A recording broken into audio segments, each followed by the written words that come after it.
Have you ever considered that the image of Jesus residing in your imagination might not fully align with the figure the Bible truly reveals? So often, our mental picture of Jesus has been sculpted by the artistic interpretations of painters, the luminous beauty of stained glass, or even the subtle influences of cultural narratives. We tend to envision him as a majestic, radiant, and undeniably recognizable presence. Yet, the sacred texts unveil a narrative that is at once more remarkably ordinary and profoundly more extraordinary than we could ever anticipate. Once these profound truths come into focus, your perception of him will be irrevocably transformed. This compelling video is poised to reveal 30 potent and compelling facts about Jesus, insights we may have encountered countless times in Scripture, yet perhaps never genuinely perceived. These revelations include astonishing moments from his earthly journey, breathtaking insights into his death and glorious resurrection, and even familiar stories presented with profound dimensions we frequently overlook. The initial 10, in particular, stand out as truly astonishing. You will uncover how the resurrection of Jesus was far from a mere ghostly apparition. It was a physical reality, a tangible presence one could truly touch. You will grasp the pivotal reason why Judas found it necessary to identify him with a kiss, ensuring the soldiers could even distinguish him. You will witness how his very first recorded miracle was not a dramatic raising of the dead, but a compassionate act that saved a wedding celebration from profound embarrassment and shame. But our exploration won't conclude there. Later in this presentation, we will embark on a journey to the solemn Garden of Gethsemane, where the immense weight of his divine mission bore down upon him so intensely that his sweat fell like actual drops of blood. We will contemplate the cross, the place where the ancient prophecy of Isaiah was tragically fulfilled. His appearance was marred beyond recognition, so disfigured that people hardly saw a man. We will stand in spirit with his mother, Mary, who was present at both the miraculous moment of his birth and the agonizing hour of his death, a sword piercing her very soul, precisely as Simeon had prophesied decades earlier. And before we draw to a close, we will hear the powerful voice of God the Father, resonating 3 distinct times throughout the New Testament, declaring the true identity of his beloved Son. Each of these facts serves as a vital building block, contributing to a far grander narrative. They are not merely isolated trivia points concerning the life of Jesus. Rather, every single one illuminates a profound facet of his divine mission and character, his unparalleled humility, boundless compassion, meticulous fulfillment of ancient prophecy, profound suffering, and ultimately, his transcendent glory. As we progress closer to the concluding chapters, we will witness how every revelation seamlessly culminates in the Great Commission, that pivotal moment when Jesus turned to his devoted followers, and to us, with the imperative command, "Go into all the world and make disciples." So, if you believe you already possess a complete understanding of Jesus, I invite you to remain with me. What you are about to encounter may well challenge your deepest assumptions, and some revelations might even evoke a sense of discomfort. Yet, every truth presented will inevitably draw you into a closer, more intimate relationship with the living Christ. By the time we conclude, you will not simply have acquired more information about Jesus. Instead, you will discern how every intricate detail of his life irrevocably points to one magnificent, breathtaking truth. He is Emmanuel, God with us. This profound reality spans from his humble birth in Bethlehem, through his immense suffering on the cross, to his triumphant resurrection in glory. And remarkably, his story is far from over, for it continues to unfold and live on within each of you. Are you truly ready for this journey? Then, let us commence. Sound of uplifting music. The resurrection stands as the absolute cornerstone of Christian faith. Without it, our belief would truly be hollow and in vain. But what elevates this event to an even more extraordinary level is its inherent nature. It was not a mere ghostly vision, nor was it a fleeting spiritual symbol. Rather, it was a concrete, flesh-and-bone reality. In Luke 24 verse 39, Jesus himself, standing among his astonished disciples, explicitly declared, "Touch me and see. A spirit does not have flesh and bones as you see that I have." He did not ascend as an ethereal mist or a spectral phantom. He rose in the very same physical body that had endured the nails on the cross. And to emphatically underscore this truth, he even requested nourishment. They presented him with a piece of broiled fish, and he consumed it right there in their presence. Just reflect on that profound image. The one who had definitively conquered death, now partaking in food, his body vibrantly alive, undeniably tangible, and absolutely unshakable. Why is this detail so profoundly significant? Because it means our own cherished hope of resurrection is neither vague nor a product of imagination. It is firmly rooted in reality. Jesus rose in a corporeal body, and likewise, those who belong to him will experience a similar bodily resurrection. Christianity does not culminate with a spirit merely drifting into the heavens. It culminates with a gloriously renewed creation and the promise of a physical eternity. This next revelation may well come as a shock. Jesus was not physically striking in appearance. He did not radiate with an ethereal beauty as he walked among people.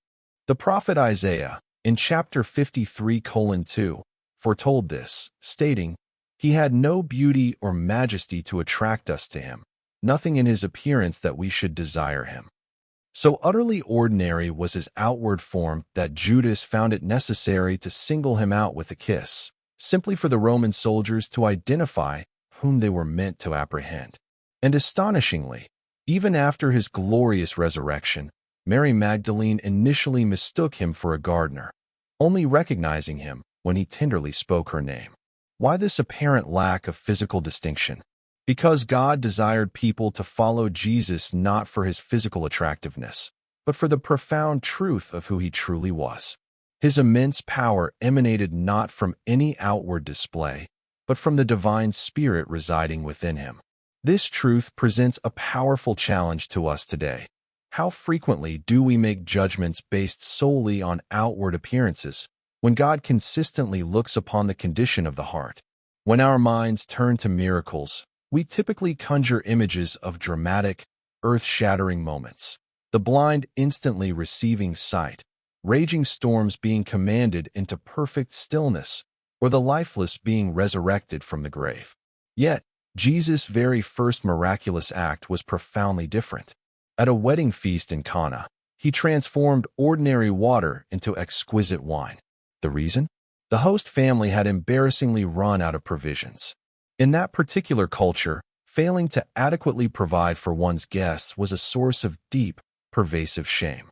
Jesus, in his infinite wisdom, chose as his inaugural public sign not an overwhelming demonstration of cosmic power, but an intimate act of compassion that safeguarded a family's joyous celebration. He instructed servants to fill 6 stone jars with water, and by his divine touch, it became the finest wine anyone present had ever tasted. This was far more than a simple act of hospitality. It was a profound sign. The transformation of water into wine powerfully symbolized how ordinary human life can be utterly transformed and elevated by his sacred presence. When Jesus intervenes, shame is definitively lifted, profound emptiness is replaced by an overflowing abundance, and even the most ordinary vessels brim with unparalleled joy. Indeed, few miracles are as truly breathtaking as these instances. On at least 3 distinct occasions, Jesus sovereignly brought individuals back from the clutches of death to vibrant life. Firstly, in Luke chapter 7, he encounters a grief-stricken widow in the town of Nain, accompanying the funeral procession of her only son. Moved with profound compassion, he gently instructs her not to weep, then authoritatively commands the young man to rise. The boy immediately sits up in his coffin and begins to speak. Can you truly fathom the sheer joy and astonishment that permeated that moment? Secondly, in Mark chapter 5, Jairus' beloved daughter had passed away.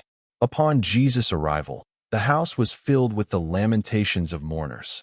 He tenderly takes the girl by the hand and declares, "Little girl, I say to you, get up. And instantly, she rises. Thirdly, in John chapter 11, Jesus raises Lazarus, who had already been deceased for a full 4 days. He calls out with authority into the tomb, Lazarus, come out. And remarkably, Lazarus emerges alive and unbound.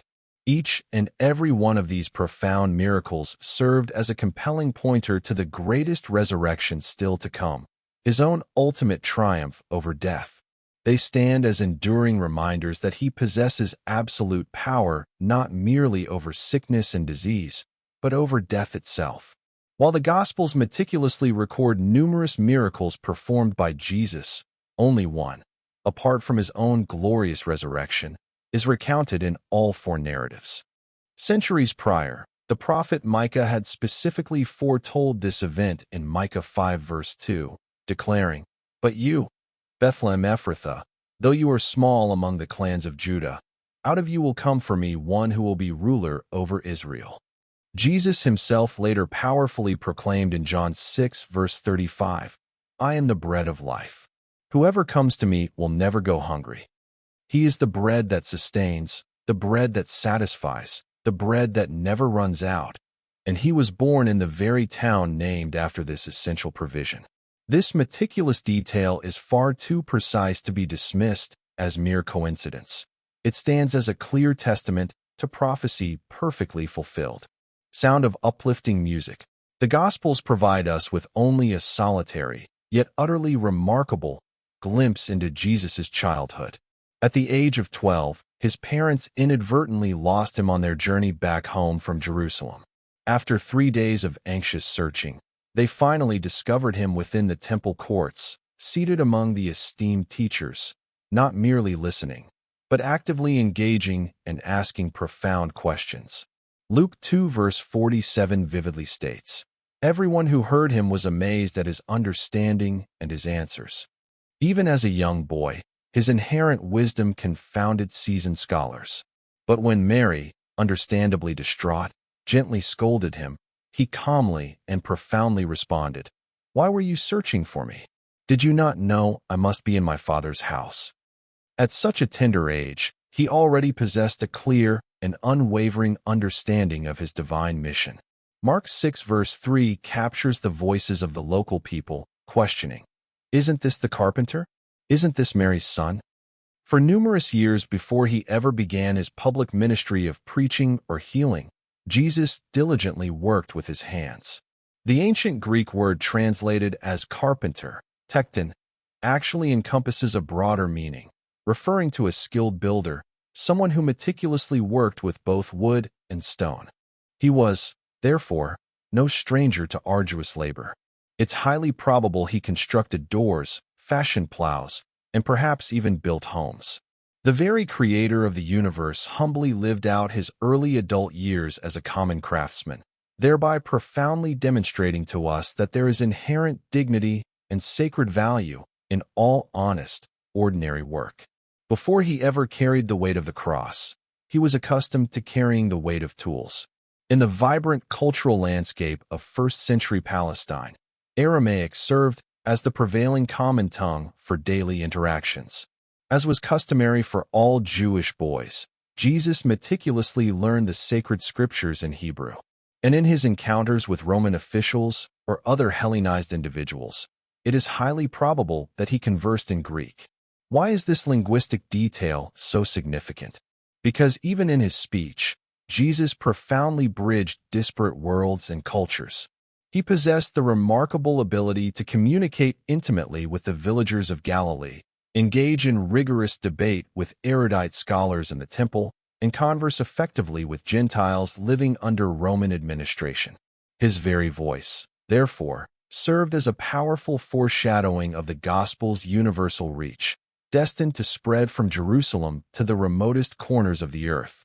The Gospels explicitly mention that Jesus had biological brothers named James, Joseph, Simon, and Judas, as well as unnamed sisters, as referenced in Matthew 13 verses 55 to 56.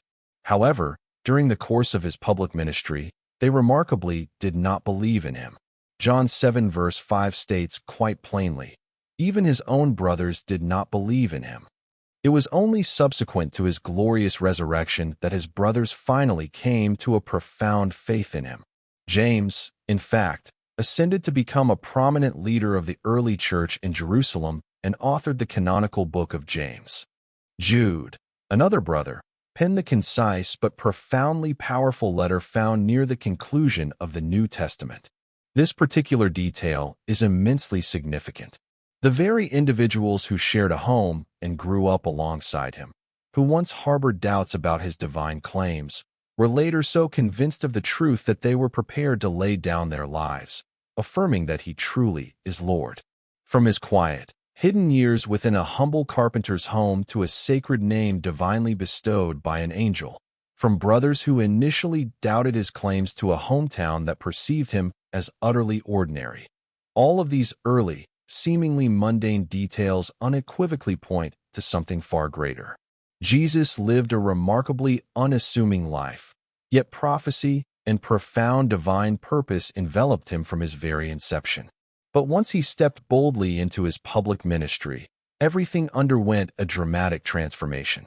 And that is precisely where our journey now leads, to explore his unwavering habits of prayer, his fervent passion, his transformative teaching, and the raw, authentic emotions that so powerfully revealed the very heart of God.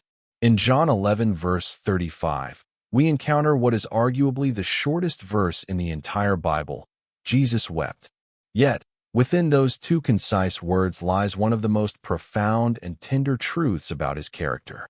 Standing at the tomb of his beloved friend Lazarus, and despite knowing full well that he was moments away from miraculously raising him from the dead, Jesus still shed tears. He fully immersed himself in the poignant sorrow of the moment, allowing himself to deeply feel the collective grief of those mourning around him. This powerful fact serves as an enduring reminder that Jesus was never distant or aloof from human pain. He did not navigate life detached, cold, or immune to suffering. He willingly allowed tears to stream down his face. This is the miraculous feeding of the 5,000, a meager offering of 5 loaves of bread and 2 small fish, presented before thousands of ravenously hungry people. Yet, Jesus takes this seemingly impossibly small provision, offers a blessing over it, and miraculously multiplies it until every single person is completely satisfied. Astoundingly, 12 baskets of leftovers still remain. This poignant story transcends a mere account of food. It paints a vivid portrait of Jesus himself, the very bread of life, who alone satisfies the deepest spiritual hunger within us. It serves as a powerful lesson that what often appears utterly insufficient in our limited hands is transformed into an overflowing abundance when placed into his divine care. On the fateful night before his crucifixion, within the somber Garden of Gethsemane, Jesus prayed with such profound anguish that, as recorded in Luke 22 verse 44, his sweat became like actual drops of blood falling to the ground. Medical science refers to this rare condition as hematidrosis, which, though uncommon, can manifest under conditions of extreme psychological and physiological stress. What is particularly striking is that only Luke, the physician among the gospel writers, meticulously documented this detail. Jesus' agony at this moment was not solely physical. It encompassed the crushing, suffocating weight of humanity's sin, the agonizing prospect of separation from his heavenly Father, and the overwhelming burden of the impending cross. In that singular moment, he perfectly exemplified what it truly means to surrender completely to divine will, declaring, "Not my will, but yours be done." The prophet Isaiah, in chapter 52:14, centuries earlier, had foretold this very scene. His appearance was so disfigured beyond that of any human being, and his form marred beyond human likeness. The brutal beatings, the merciless scourging, the cruel crown of thorns, these inflicted such grievous harm upon him that he was left utterly broken, scarcely resembling a man. This stark reality reveals the immense extent to which he was willing to go to bear the entirety of our sin.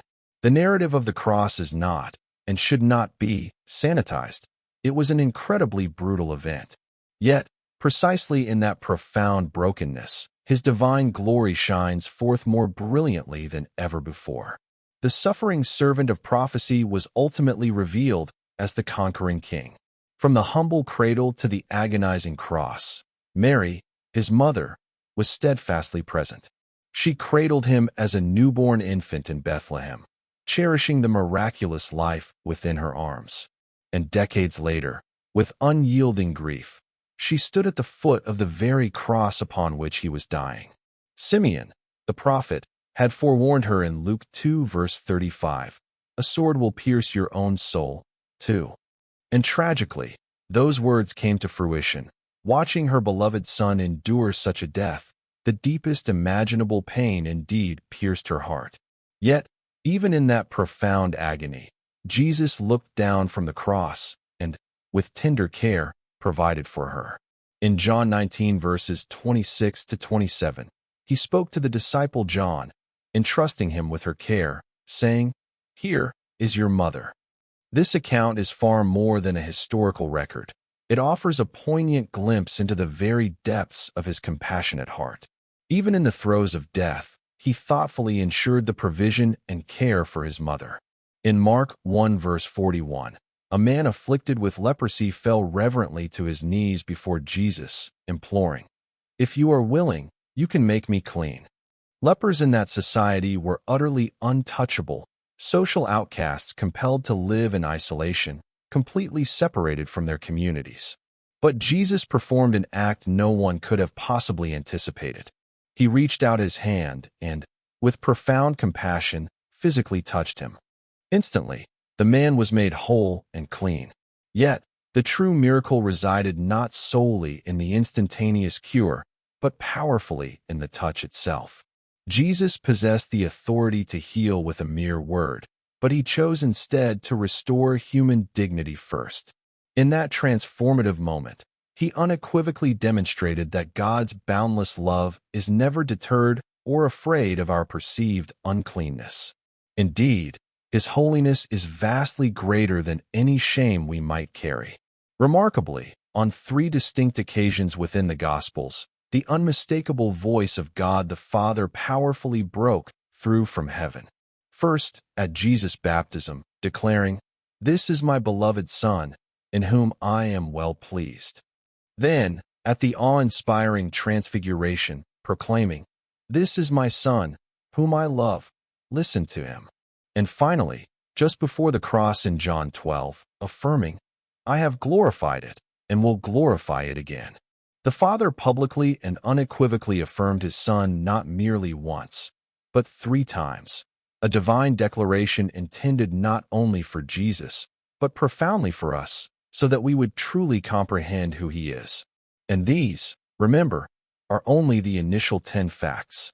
Each one draws us ever deeper into the magnificent reality of Jesus' being, his incredible power, his profound suffering, his infinite compassion, and his ultimate glory. But there is still so much more to discover. His story doesn't solely brilliant in grand miracles and immense suffering. It also resides in his often overlooked hidden years, within the dynamics of his earthly family, and in the surprising details of his early life. That is precisely where our journey will lead us next. While numerous great teachers and influential religious leaders throughout history meticulously documented their teachings, Moses recording the comprehensive law, David pouring his heartfelt emotions into the Psalms, and the prophets filling countless scrolls with their divine visions, Jesus, remarkably, never penned a single book, nor even a letter. And yet, despite this, his spoken words have undeniably shaped the course of human history more profoundly than any combined library of written works. Why did he choose not to write? While we cannot know the full extent of his reasons, it is perhaps because his very life embodied the message. His actions served as his living book. When he miraculously healed the blind, it was a vibrant, unfolding chapter. When he compassionately forgave sins, it was a powerful sermon eloquently written in flesh and blood. And when he ultimately died and triumphantly rose again, it was the most monumental declaration the world has ever, or will ever, read. Most expectant parents typically agonize over the profound responsibility of choosing a name for their child, but Mary was spared this particular dilemma. In Luke 1 verse 31, the angel Gabriel explicitly instructed her, "You will conceive and give birth to a son, and you are to call him Jesus." The name, therefore, was divinely chosen by God himself. In Hebrew, Yeshua carries the profound meaning, "The Lord saves." Thus, even before he uttered a single word, before he performed a single miracle, his very identity inherently declared his ultimate mission, salvation for all humanity. His name was not merely a convenient label, it was his sacred, preordained destiny. Jesus was born in the small town of Bethlehem, a name that, in Hebrew, profoundly signifies house of bread. If the very Son of God wept, then our own tears are certainly not a sign of weakness. Indeed, they are sanctified and holy. Jesus was, without doubt, overflowing with boundless love and profound compassion. Yet, he was emphatically not timid or passive. In Mark 11 verses 15 to 17, he entered the temple precincts and discovered money changers unscrupulously exploiting the poor. With decisive action, he overturned their tables, scattered their ill-gotten coins, and drove them out of the temple courts with compelling force. His voice thundered with divine authority, proclaiming, "My house will be called a house of prayer for all nations, but you have made it a den of robbers." This was not an outburst of uncontrolled rage. It was righteous anger, the consuming fire of holiness vigorously defending the honor and sanctity of God. In a world that frequently conflates genuine love with mere passivity, this pivotal moment unmistakably demonstrates that true, authentic love sometimes demands vigorous confrontation. Jesus' anger was never self-serving. It was always protective, fiercely aimed at rectifying injustice and exposing hypocrisy. Luke 6 verse 12 reveals a profound aspect of Jesus' spiritual discipline. One of those days Jesus went out to a mountainside to pray and spent the night praying to God. Just ponder that image for a moment. The very Son of God, the one who effortlessly spoke entire galaxies into glorious existence, remained awake through the darkness of an entire night solely to converse intimately with his heavenly Father. Prayer was never a mere formality for Jesus. It was his absolute lifeline, his essential connection. Before making the monumental decision to choose his 12 disciples, before confronting the agonizing reality of the cross, before any great decision or spiritual battle, he consistently engaged in prayer. Often, we perceive prayer as a desperate last resort. But for Jesus, it was always the foundational first move. His true secret place of immense power was not found in the adoring crowds or the dramatic display of miracles. It was discovered in the serene quietude of a mountainside, where only heaven could bear witness. Jesus certainly possessed the intellect and authority to speak with the loftiest, most complex theological terminology, delivering sermons that only the most erudite scholars might fully grasp. Instead, he chose a far more accessible and profound method. He told stories, parables woven from everyday life. He drew illustrations from the lilies blooming in the field, the birds soaring through the sky, seeds scattered upon the soil, or a humble lamp placed upon its stand. Why this approach? Because divine truth was never intended to remain locked away in abstract books or obscure doctrines. It was meant to be vividly lived and experienced. When he declared, "I am the vine, you are the branches," John 15 verse 5, his listeners could immediately visualize this truth within the familiar vineyard surrounding them. When he spoke of a shepherd leaving 99 sheep to diligently search for the one lost lamb, everyone intuitively understood the poignant message. His teaching was always remarkably accessible, deeply memorable, and inherently visual. And it is precisely for these reasons that his profound words continue to resonate powerfully with both farmers and CEOs, with young children and seasoned professors alike.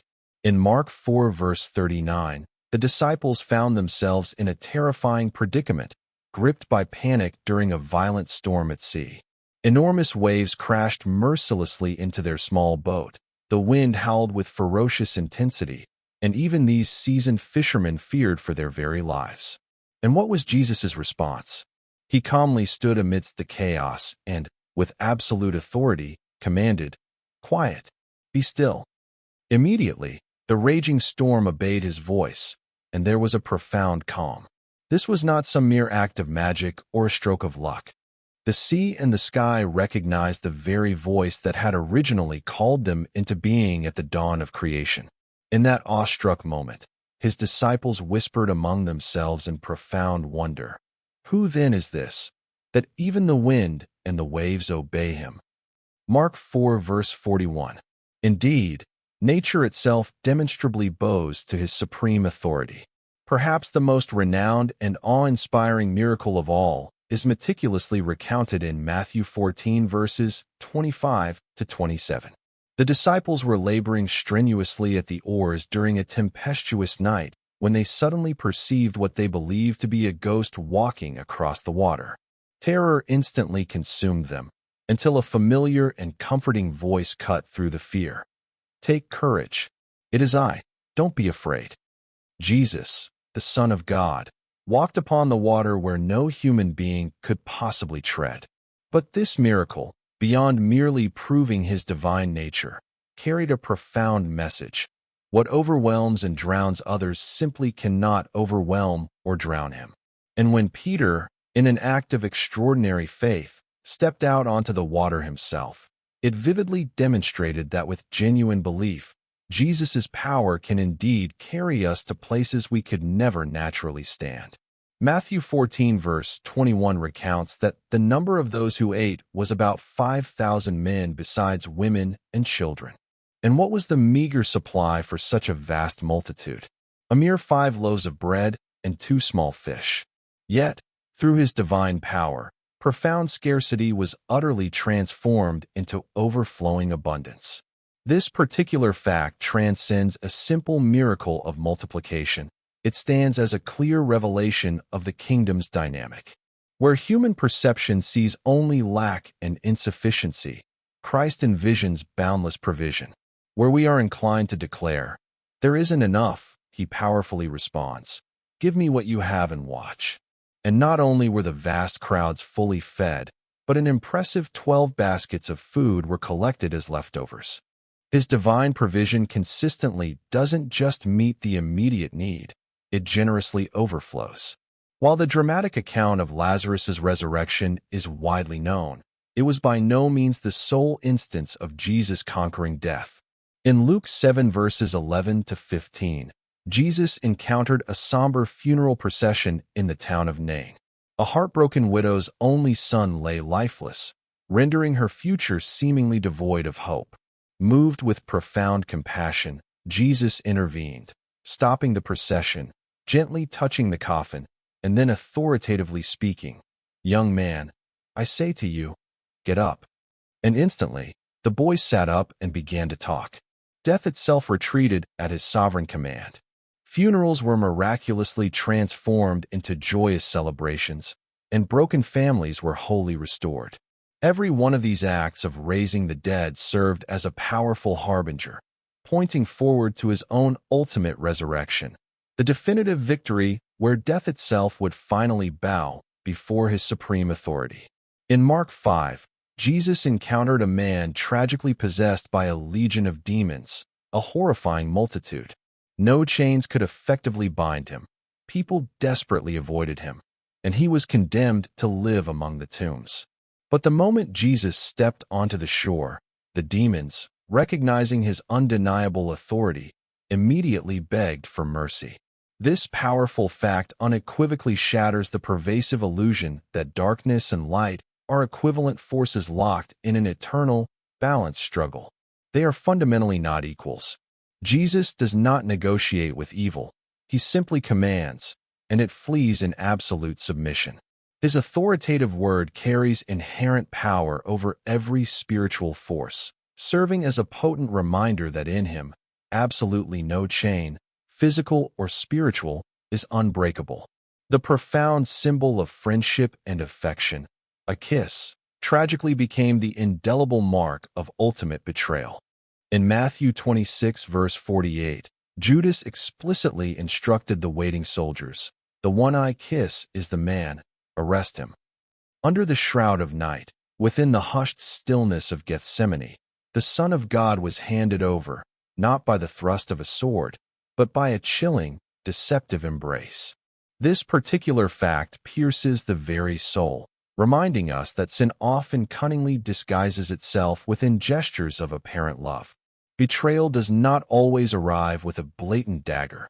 Sometimes, it subtly wears the mask of deep affection. And yet, even in this darkest, most agonizing moment, Jesus addressed Judas not as an enemy or traitor, but with the poignant word, friend. Even such profound betrayal could not diminish his boundless mercy. The trial of Jesus notoriously violated every conceivable standard of justice and due process. Jewish law explicitly prohibited trials conducted at night, yet his proceedings disgracefully unfolded in the darkest hours before dawn. Witnesses flagrantly contradicted one another, yet the religious leaders relentlessly pressed their accusations. Pilate himself, the Roman governor, openly admitted, "I find no basis for a charge against him." John 18, verse 38. This fact powerfully reveals the profound paradox inherent in history's greatest injustice. The only truly innocent man was condemned as undeniably guilty, precisely so that the truly guilty might be set absolutely free. What appeared to be a monumental failure of earthly justice was, within God's sovereign plan, the precise fulfillment of humanity's redemption. John 19, verse 17 starkly informs us, "Carrying his own cross, he went out to the place of the skull, known as Golgotha." The heavy, crude instrument of ultimate shame was brutally laid upon his already torn and scourged back, and he agonizingly staggered beneath its immense weight. Along the arduous path, Simon of Cyrene was compelled from the crowd to assist, but not before Jesus had personally borne the cross himself for a significant distance. This particular fact offers a profound window into the immeasurable depth of his divine love. Every painful step he took was undertaken for our sake. Every precious drop of blood shed along that road marked the path of our redemption. And when he later declared in Luke 9, verse 23, "Whoever wants to be my disciple must take up their cross daily and follow me," it was not a mere metaphor plucked from the air. It was a sacred path he had personally walked first, in full submission. As the cruel nails held him to the timber, as the hostile crowd relentlessly mocked him, and as the callous soldiers gambled for his very clothing, Jesus nonetheless lifted his voice, not in curses or condemnation, but in an act of boundless mercy. "Father, forgive them, for they do not know what they are doing." Luke 23, verse 34. This astounding fact utterly defies human logic. How could the innocent one extend such profound grace to the very individuals who were in the process of murdering him? Yet, this lies at the very heart of the gospel message: forgiveness freely offered to the utterly unworthy. His final, agonizing hours were not filled with bitterness or resentment, but with a love so radically selfless that it continues to reverberate and shake the world even today. From the moment of betrayal to this unparalleled act of forgiveness, the cross was not merely an event. It was a complete revolution of divine love. It revealed a king who conquered, not by violently killing his enemies, but by selflessly dying for them. So what remarkable insights have we journeyed through and uncovered together? We've explored 30 unforgettable and profound facts about Jesus. Some of these truths may have felt familiar, while others were perhaps hidden in plain sight, awaiting rediscovery. Yet, every single one of them unequivocally points to the same undeniable truth: he is no ordinary man. He is the divine Son of God, the benevolent Savior of the world, the singular figure who irrevocably rewrote the course of human history with the profound narrative of his life, his sacrificial death, and his triumphant resurrection. We have witnessed him mocked and profoundly misunderstood, yet extending unwavering forgiveness. We have seen him compassionately touch lepers whom no one else dared to approach, and miraculously silence raging storms with a mere word. We've observed him revealing his transcendent glory on a mountaintop, only to humbly descend into the valley of immense suffering and carry a cross specifically meant for us. Every individual fact we've explored illuminates a vital part of this grander, overarching story, the story of a God who chose not to remain distant and detached, but instead graciously stepped into human time, walked dusty roads alongside us, wept with the grieving, and even shared meals with sinners. A God who willingly allowed himself to be betrayed by a kiss, unjustly condemned in a sham trial, and brutally nailed to a cross. And yet, from that very cross, he uttered profound words of divine love. Father, forgive them. But here lies the very heart of the matter. These are not merely historical details confined to the past. They are living, breathing truths with profound relevance for today. Jesus was not resurrected solely to make a theological point. He rose definitively to prove a glorious promise. The indelible scars on his hands continue to cry out across centuries, proclaiming that redemption is a tangible reality. His unassuming, ordinary appearance serves as a powerful reminder that God often manifests himself in the most unexpected ways, far removed from human expectations. His absolute authority over nature and demons unequivocally demonstrates that no chaos or brokenness in our lives is ever beyond his sovereign reach. His freely offered forgiveness from the cross means that no sin, no matter how immense, is too great to be utterly washed clean. And if all these truths hold undeniable veracity, then we are faced with an inescapable choice. We cannot remain neutral. These profound facts demand a personal response. The cross still stands symbolically before you. The tomb remains powerfully empty. And the clear, compelling voice of Christ still tenderly calls your name. Will you choose to turn away, or will you respond by following him? Will you passively remain in the anonymous crowd, merely watching from a distance? Or will you courageously take up your own cross and faithfully walk in his transformative footsteps? This journey is more than an acquisition of knowledge. It is a profound invitation. An invitation to perceive Jesus not just as an influential figure from ancient history, but as the living Christ who actively calls, gently heals, and freely forgives even now. The one who intimately knows your deepest wounds, your nagging doubts, and your unspoken fears, and yet, with unwavering love, still calls you friend. And now, the weight of this profound choice rests squarely in your hands. These 30 illuminating facts are not merely a passage through Scripture. They represent a powerful doorway into the realm of eternity itself. The fundamental question is no longer simply, do you intellectually believe these truths? The truly pivotal question is, what will you personally do with Jesus? If this message has resonated with you, if it has touched your heart in any way, I urge you not to keep it to yourself. Share it thoughtfully with someone who desperately needs to hear a message of hope today. And I invite you to tell me in the comments which of these 30 profound truths about Jesus impacted you most deeply. Your personal story may well be the divine spark that ignites faith and hope in someone else's heart. Because the greatest, most astounding fact of all is not just that Jesus lived, died, and gloriously rose again. The greatest, most transformative fact is that he is alive right now, in this very moment, and he is tenderly calling you by name.